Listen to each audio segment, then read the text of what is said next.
What's up, everybody? We are back today. We are going to talk a little bit about the C4 Corvette that we got.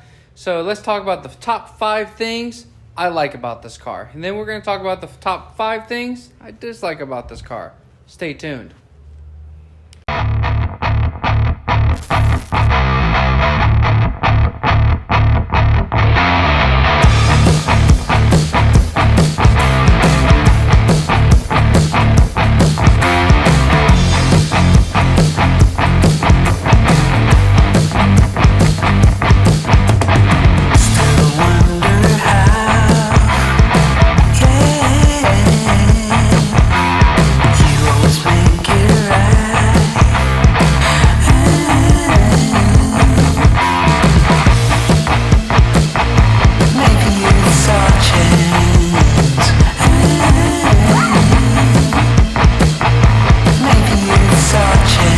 Welcome back, everybody. So today we're going to talk a little bit about the C4 Corvette. We're going to talk about the top 5 things I like, and then we're going to talk about the top 5 things I dislike. So, first 5, the styling. A little background on the C4 Corvette. Came out in 1984. 1984 was the flagship of the C4, where they brought it out. Completely different design from the C3. A lot of people don't know, in 1983, they did not make a Corvette. Well, that's not true. They made prototype Corvettes.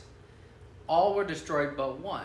I actually did some research on this and found out that the C4 Corvette in 1983 was made, tested, and all of them were destroyed but one.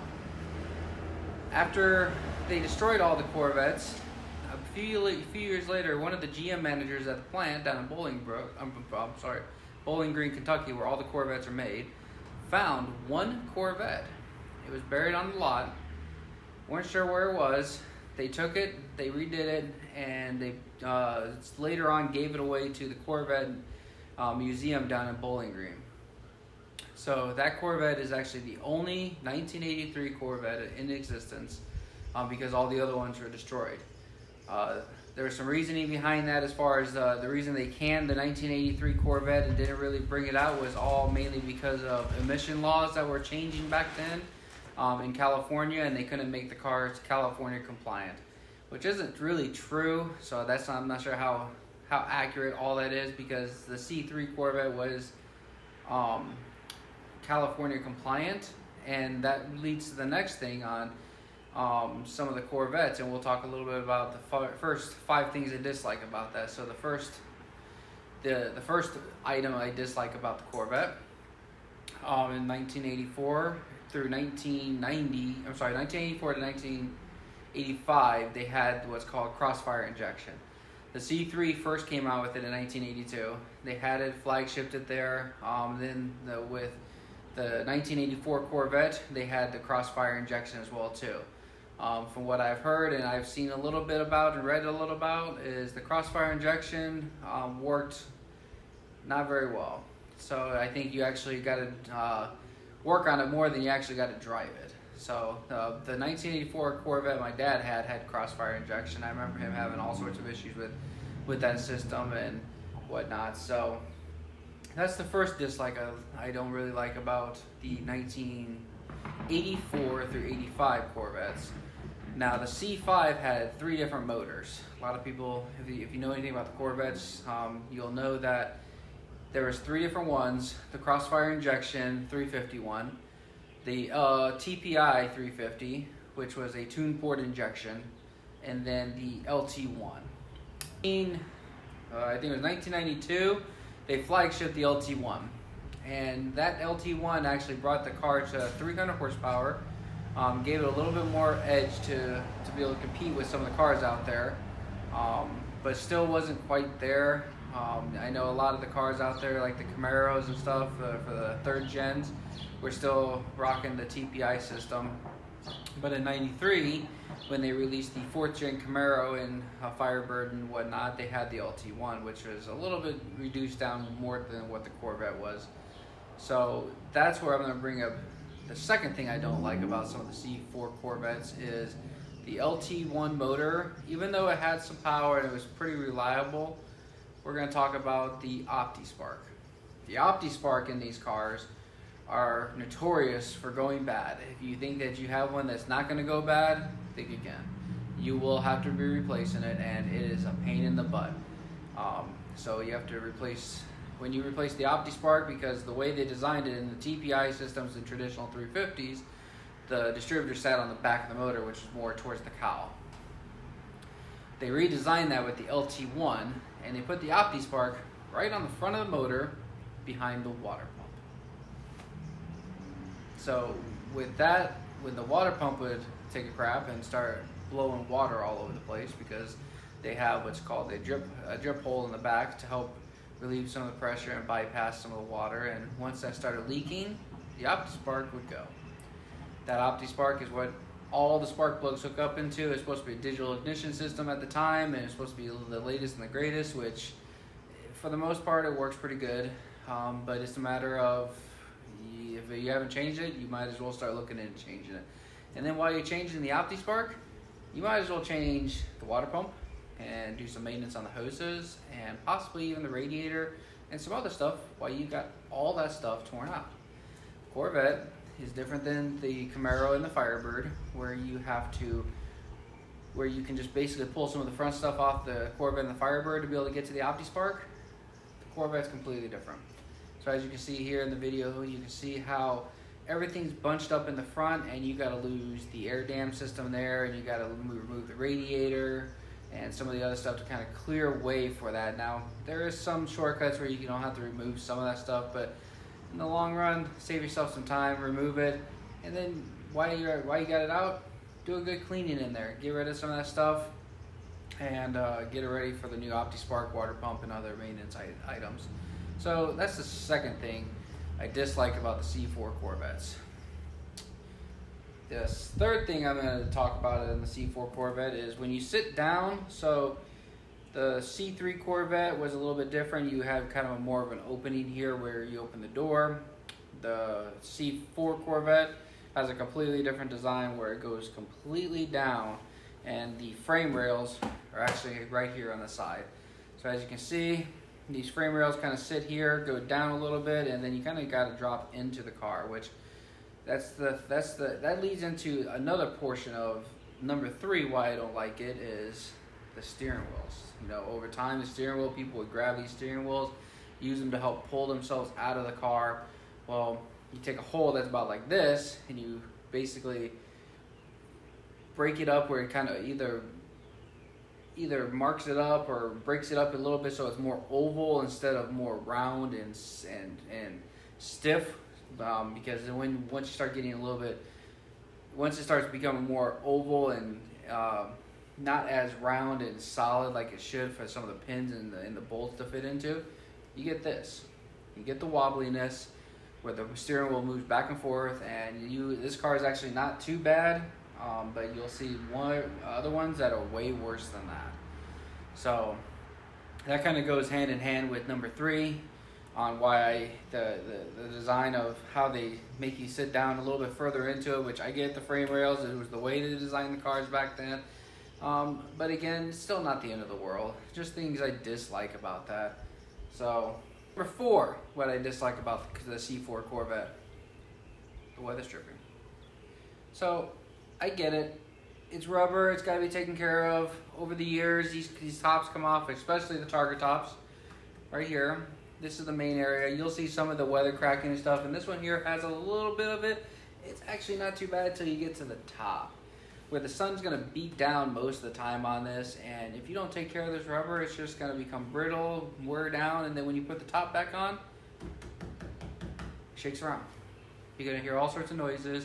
Wind's going to get up underneath it. It's going to sound like it's going to fall off, and that's a problem. So we do have some of these strips coming in. That'll be an episode where we go and change all these weather strippings out. Like I said, the sides actually aren't bad. Got a little bit of here, but mainly the top portion of this weather stripping is where it gets really bad. So, and then the final thing for why I dislike some of the things I dislike on the Corvette is I don't think it gets enough attention. You know, a lot of people sit there and say it's ugly. I really don't think that's a dislike on this, but for me, I think it's a cool car. Like, you know, you guys want an entry-level sports car. Back in the day, this was the Corvette. Corvette was a name for when you purchased it. It was just a Corvette. Like, everybody wanted one, right? Well, they get called the Camaros and the Firebirds the poor man Corvette. They couldn't afford them. They couldn't afford the Corvettes because they're higher end. Well, now 2021, we roll forward. The C4 is the cheapest sports car that you can get from the Chevy family. If you're looking at the market, you're seeing Camaros and Trans Ams and Firebirds, F-body cars going through the roof. Not sure why. I know the desire for Pontiacs because they no longer make them, and I get that, but some of these Camaros, you know, I remember when we were growing up, me and my brother were talking about this, is some of those Camaros and F-bodies, the 3rd gens and 4th gens, you could buy those a couple $1,000s all day long. It's crazy now that it's flip-flopped that a C4 Corvette that you can obtain from 1984 through 1996 is the year where they brought them out. You can obtain a Corvette for $3,000 to $4,000 on the low end, all the way to about $12,000 on the high. So, and then if you want to get like an anniversary car, collector's car, or even, you know, my dad had the ZR1. We thought that was going to be worth some money, but lo and behold, the ZR1's cheaper than some of the collector cars out there. Like, I don't get how that works because they made limited amounts of the ZR1s, but maybe because everybody knew one day they might be worth something, everybody bought them up and stored them, and I don't know. So ZR1, if you guys know anything about that, that's a really nice Corvette. You can get those about 15 to 17,000, sometimes 21, depending on how low miles and whatnot. So the ZR1 Corvette that they had for that was a dual overhead cam motor. It was pushing about 405 horsepower compared to the 300 horsepower these cars were. Now, if you were special enough to get the LT4 motor, that was about 330 horsepower. But those are mainly on the collector cars and some of the anniversary cars. So LT4 cars you can identify because most of the time the intake's going to be red on the top there. And then sometimes the name badge on the center console here will say LT4 with the horsepower rating. So we already talked about the first thing I like so much about this car, and the first one's going to be the styling. I love the styling. I think it's great. I don't think this Corvette gets enough love from either the Corvette family or from other people because everybody says it's ugly. Like, I don't know why. I think it's cool. I preferably like the Corvettes over 1990 all the way through 1996. That's called the facelift of the Corvettes, and that's where they remodel it to have more of a curvy front end, curvy back end, and kind of not so boxy like the other traditional flat back and flat fronts and that kind of stuff. So, second thing I like so much about it is the price. Right now, the price is good. You can get them for anywhere, like I said, from $3,000 to $10,000 on a good Corvette, and then you can go up higher. But of course, the lower the price, more work you're gonna have to put into it. Higher the price, less work you're gonna have to put into it, and you can have a good, nice little weekend warrior or daily driver or whatever you want to use it for. So third thing I like so much about it, it's all fiberglass. Coming from a guy that lives in the Midwest, the Salt Belt state for winters, cars don't survive around here. The salt will eat them alive, destroy them, and then by the end of the day, you got a rusted piece of crap. So that's kind of why I like the Corvettes. They do have some metal. The nice thing about these is not a lot of people drove the Corvettes in the wintertime. So you can tell this one here it really wasn't driven in the winter. I don't think it probably ever seen snow, and if it has, maybe very minimal, but it's all fiberglass, so what's the matter? You know, the frame rails here are solid. You know, that's how you can identify a good Corvette, is you crawl up underneath it, and if you see a whole bunch of metal parts rusted out underneath, you got a problem. So that's one of the things to steer clear of when you're going buying a Corvette. Fourth thing I like so much about the Corvette is target top. I like the fact that you can pull the target top off. They did make a convertible, which was pretty nice. The convertible was, I think, less desirable just because it didn't have the rugged structure to be able to kind of add some horsepower to it. And with this here, it kind of structurizes it with the back here. And then you can also buy kits so you can roll bar it up underneath here. add some rigidity to it so that you can add more horsepower, and then of course take it to the track or a nice little street machine or whatever you're gonna do. Like we said, we're gonna beef it up a little bit. We're looking at some heads, cam, a couple other things. So it's already got an exhaust. I thought it was a stock exhaust. It's not. So we're gonna have a competition. I'm gonna start it up at the end of this video. I want you guys to tell me what mufflers you think are on this thing and what you guys think of it and what we can do to kind of make it better. I want to interact with you guys with this build. So then the fifth thing I like so much, of course, because I'm an 80s kid, the headlights. They're amazing. Flip up headlights are just cool. I don't know why people want to do away with them. I think they're just really rad as far as how they flip up, and you know, Corvette's got a kind of cool reverse design where it flips up backwards from what you see other lights flip up where they come straight up, and like on the Firebird and stuff. So I grew up in the 80s. These cars have some nostalgia to me. I think they're really cool. Good basic entry level cars. So if you guys are looking for a Corvette and you guys want to know more about this, stay tuned on this channel. We're gonna have more videos on how to and different things to go over and what to look for and whatnot. So like I said,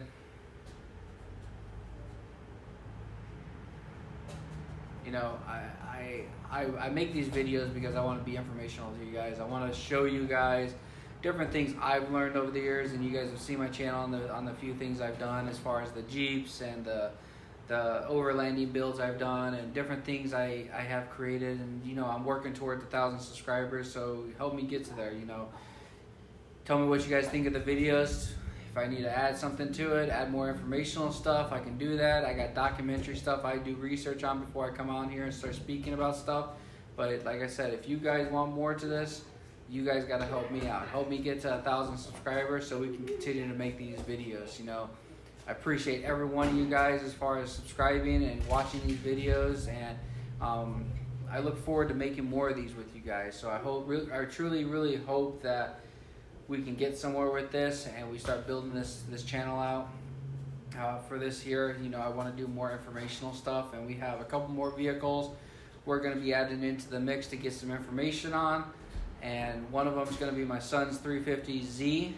Yes, he's got a 2003 350Z.